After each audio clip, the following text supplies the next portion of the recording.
Magandang araw po sa inyong lahat at sa patuloy natin na pag-aaral ng kagandahang loob ng Diyos. Ang topic natin ay mas lalong lumalalim at lalo tayong mag-grow tungkol sa kaalaman natin tungkol sa grace. Meron po akong mga natanong na Kristiyano, tinanong ko sila kung ano ba ang lakas ng kasalanan sa buhay ng isang tao. Kayo po, naisip niyo po ba yun? Ano po yung lakas ng kasalanan sa buhay natin?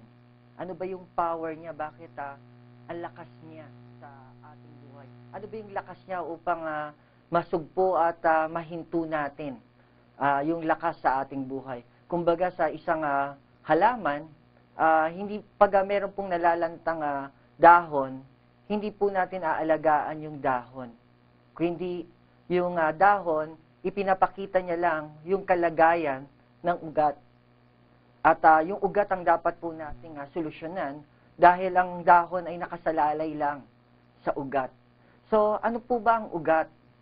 Ano ba yung saan nagmumula ang lakas ng kasalanan upang masugpo at mahinto po natin? Lahat po tayo against sa sin. Ngunit ang problem, hindi tayo makadirect doon sa ugat ng sin, yung lakas ng sin. So, paano po natin mahihinto kung hindi po natin alam ang lakas ng sin? With all my heart, I don't want to commit sin.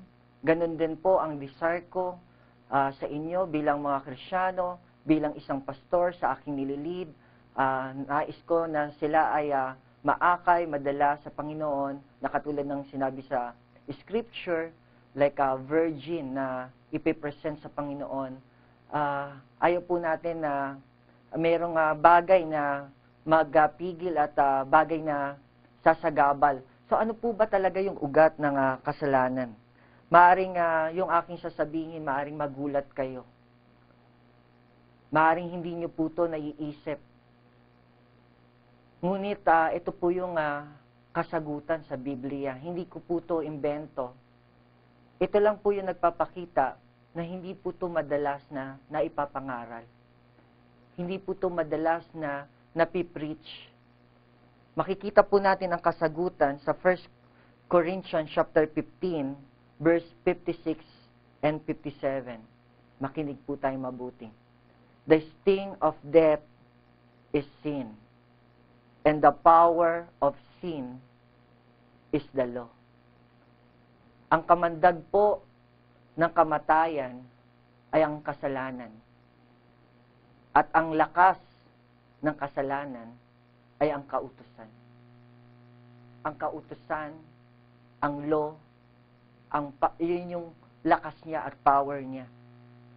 Ngunit sa panahon ngayon natin, mas madalas na ipapangaral ang law kaysa sa grace.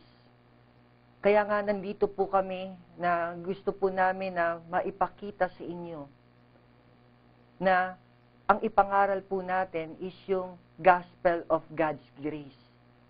Na mapakita po sa inyo na meron pong dalawang covenant. The covenant of law, which is the old covenant, and the new covenant, the covenant of grace. At makita po natin yun. Totoo,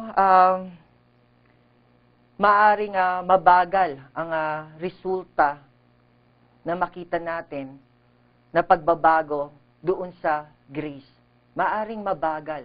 Dahil ang gusto po natin lagi ay mabilisan. At ang mabilis upang makita agad natin pagbabago is mag-impose tayo ng law. At sumunod sila doon. At napakabilis. Makikita natin agad yung resulta ng gusto natin makita. Pero ito po ay hindi tunay na pagbabago. Hindi po yung kalooban ng binabago nito. Ito po yung panlabas lang. At temporary lang. Ngunit sa grace ay ganap at tunay na pagbabago. Hindi po napipilitan lang. Na kunyari ayaw niya na tong vision na to. Hindi dahil napipilitan lang siya dahil inutos na bawal. Kundi sa kalooban niya mismo, ayaw niya na. Wala na yung desire sa kanya. So yan po ang gawa ng grace. Kinondemn niya yung sin in our body. Dito makikita natin kung bakit naging lakas ng law ang sin. Ang scripture pa rin po ang magtuturo. Meron akong kilalang mga Christian noon nung ako'y almost a new Christian pa rin. Noong kami nagsisharing ng quiet time, may mga bagay hindi kami maintindihan. Hindi namin maintindihan, nagsisharing kami. Okay? At by the grace of God, tayo po'y nag-grow. Sabi rito sa Romans chapter 7, verse 8, "But sin, seizing the opportunity afforded by the commandments, produce in me every kind of covetous desire. For apart from law, sin is dead." Kung walang kautusan, walang kasalanan. Dahil merong kautusan, merong lakas yung kasalanan dahil yung law ay ginamit niya upang tayo ay magkasala. Yung law, ginawa ng kalaban, in-entice niya tayo doon na lumabag sa kautusan. Kung walang kautusan, walang magagamit si Satan yung kalaban upang tayo dayain at entice tayo na lumabag dahil wala tayong lalabagin dahil walang law na ibigay sa atin. So, maliwanag rito na sin, seizing the opportunity afforded by the commandments.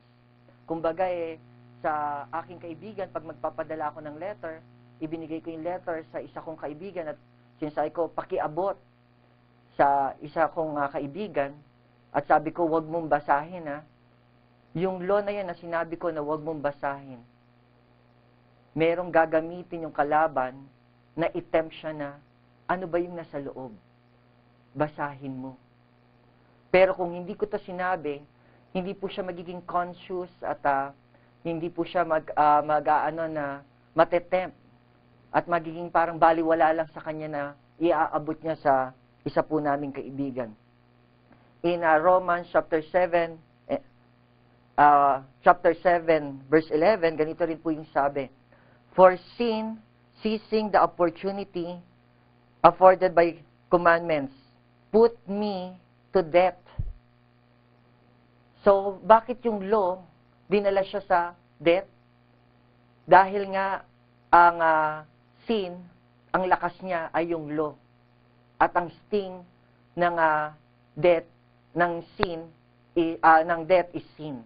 Dahil tayo nagkasala, napunta tuloy tayo sa kalagayan na patay. Kung wala sana yung law, hindi tayo nagkasala at hindi hahantong yung ating kalagayan sa kamatayan. Verse 12, "So then, the law is holy, and the commandment is holy, righteous, and good." Hindi ko po sinasabi na ang law is not holy. Ang sabi ng scripture, the law is holy. Yun po ang dapat natin na paniwalaan at stand. Yes, the law is holy, pero yung law is powerless to make us holy. Yes, the law is good. Sabi rito, and righteous, but the law is powerless to make us righteous. And the law is weak to make us good. Hindi po masama yung law. Ngunit, hindi niya po tayo kayang dalhin doon sa sinasabing pagiging holy, righteous, and good. Galatians chapter 3, verse 19, "What then was the purpose of the law?" Ngayon, makikita natin na may mga tanong na nakaka-relate na tayo sa Scripture. Lumabas yung tanong na yon pagkatapos na malaman na ang lakas ng kasalanan ay ang kautusan. So, lumabas yung tanong na, bakit pa binigay ngayon yung kautusan? Kung yun ay gagamitin ng kalaban